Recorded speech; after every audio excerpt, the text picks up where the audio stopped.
Namaste.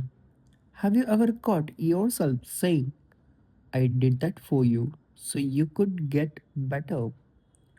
It sounds like a helpful thing. It sounds like a mentorship. But if you strip away a polished corporate phrasing, what are you really saying is you are saying, own me, validate me, acknowledge that I am the architect of your success because I am terrified that without it, I am invisible. If that makes you uncomfortable, good. Because today we are going to talk about the toxic psychology of the credit taker, the trap of middle management, and why our deepest insecurities are usually the loudest thing we say. Sociologically and organizationally, we need to talk about the middle management squeeze. Research in organizational psychology consistently shows that middle managers experiences some of the highest burnout rate in the corporate world. But why? Because you are caught in a permanent structural paradox. You have responsibility without ultimate authority. You are pressured by a leadership from above while absorbing a friction and the frustration of the team below.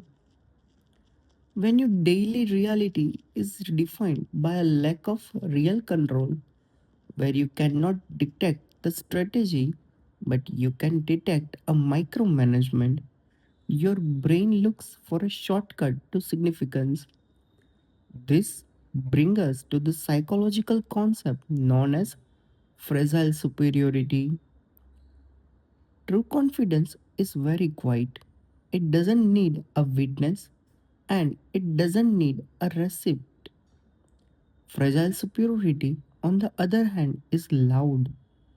In psychological terms, it is a form of compensatory behavior.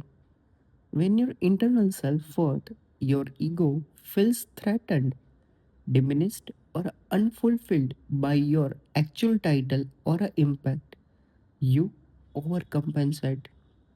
You develop a urgent, compulsive need to prove that you matter. And how do you prove it in a management role? By inserting yourself into everyone else's arc.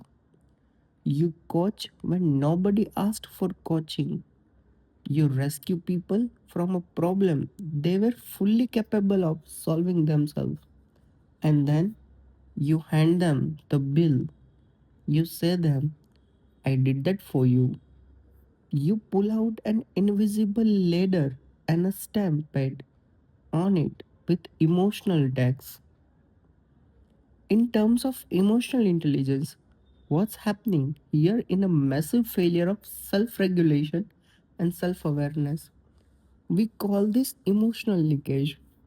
Your insecurities about your career trajectory, your fear of irrelevance, or your imposter syndrome doesn't stay neatly contained in your own head. It leaks out into your relationship, both professional and personal, disguised as tough love or guidance. You use the other people's growth as an anchor for your own identity. If they succeed, you claim ownership. See, they got a better because of me. But pause for a second and look at the emotional cost you are paying. First, for the other person, it turns a genuine human connection into a transaction. They stop seeing you as a supporter and start seeing you as an overload keeping score. They pull away. Second, for yourself, it keeps you trapped because as long as your self worth is tied to the extracting gratitude from others, you will never actually feel secure. So, how do we break this?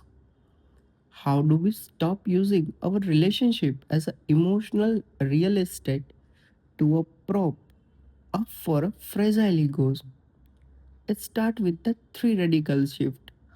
First, catch the impulse in a real time. The next time the sentence, I did this for you, rises to your back of your throat, stop, swallow it. Ask yourself, am I saying this because they need this context? Or am I saying this because I am terrified that nobody sees my value right now? Second, practice anonymous impact. Do something genuinely helpful for a team member, a peer, or a friend, and let it go completely uncredited. Let someone else take the win.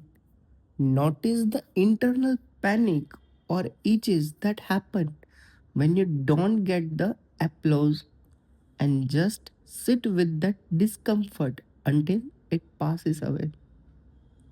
Third, decouple your identity from your output. You are not just a middle management function. Your worth is not a spreadsheet of people you have fixed or improved. Solving a human problem doesn't start by fixing everyone else. It starts by having the courage to look at your own machinery, own our ego, our own fear, and our need for the control, and admitting that we have been keeping a score because we were too scared to just stand on our own 2 feet without a witnesses. If you've been doing this, you are not a monster.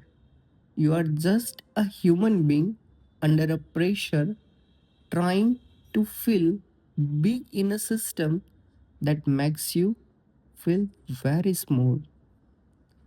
Drop a comment if this hits a home. Let's talk about it. Till then, stay peace, stay zen. Thank you.